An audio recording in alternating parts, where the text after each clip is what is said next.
Ustaz, afwan di luar tema, Ustaz pernah menerangkan salah satu kajian mengenai qada dan takdir. Yang ingin ditanyakan, jodoh itu termasuk qada ataukah takdir? Oke?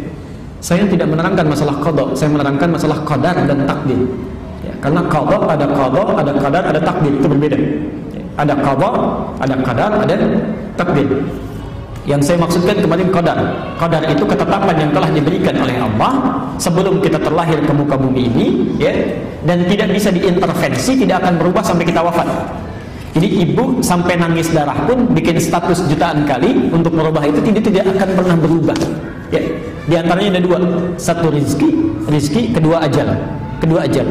Sedangkan takdir adalah ketetapan Allah yang dikukuhkan atas ikhtiar makhluk. Jadi ada usaha kita dulu, ya. Usaha baru Allah tetapkan, ya.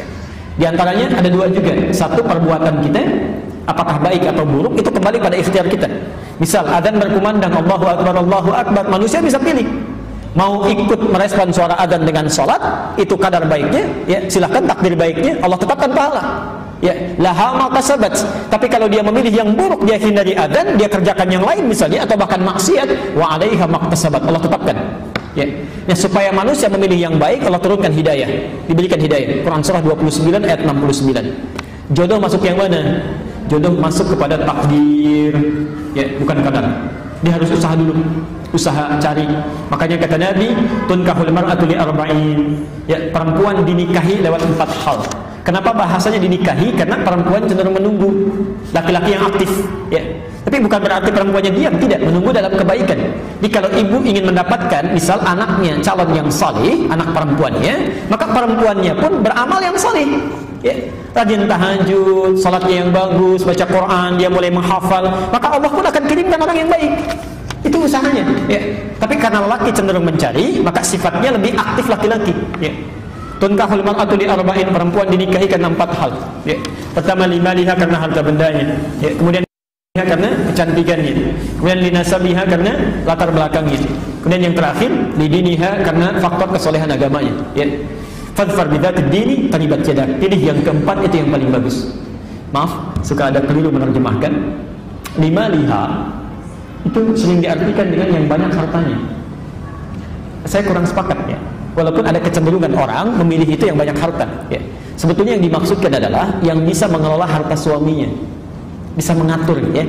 Jadi kalau suami punya pendapatan 5 juta calon suami, jangan cari calon istri yang zakat mualnya saja 10 juta. Enggak akan nyambung. Dicari pasangan yang sesuai, ya, punya kemampuan 5 juta, cari yang bisa mengatur harta suami dengan 5 jutanya. Itu maksudnya, ya. Jamaluha bukan jamilah. Kalau jamilah itu cantik, paras. Tapi kalau jamal itu keindahan, ya. Kadang-kadang mohon maaf, ada kecantikannya nilainya misalnya 100, ya. Tapi cerewetnya juga 1000, ya. Itu bisa jadi nggak nyambung, ya. Yang dimaksud jamal itu kecantikannya bisa kepada paras, bisa kecantikannya di dalam. Orang katakan inner beauty misalnya, ya. Jadi itu yang membuat ketenangan dalam rumah tangga. Saya beri contoh, misal istri Nabi Zainab dengan Khadijah, cantik mana? Sudah pernah lihat belum? Bagaimana bisa jawab itu? Oke. Itu seringkali diilustrasikan Zainab itu kalau dilihat mata tidak berkedip, ya, wajah tidak berpaling. Karena itu Nabi pernah dituduh, Nabi itu menikahi Zainab karena hasrat saja, ya. Tapi itu terbantahkan oleh fakta sejarah. Beliau tidak punya keturunan dari situ, ya. Dan yang paling menarik, ternyata dengan Khadijah itu yang disebut-sebut sampai dalam mimpinya. Khadijah, Masya Allah.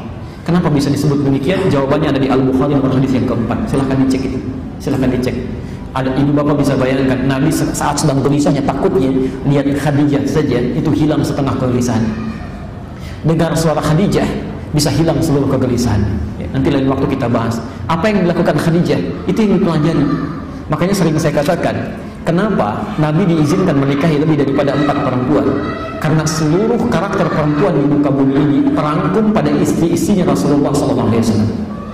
Silakan ibu pelajari, ibu akan temukan ternyata ibu mirip siapa nanti, bisa kelihatan di situ, ya. Baik.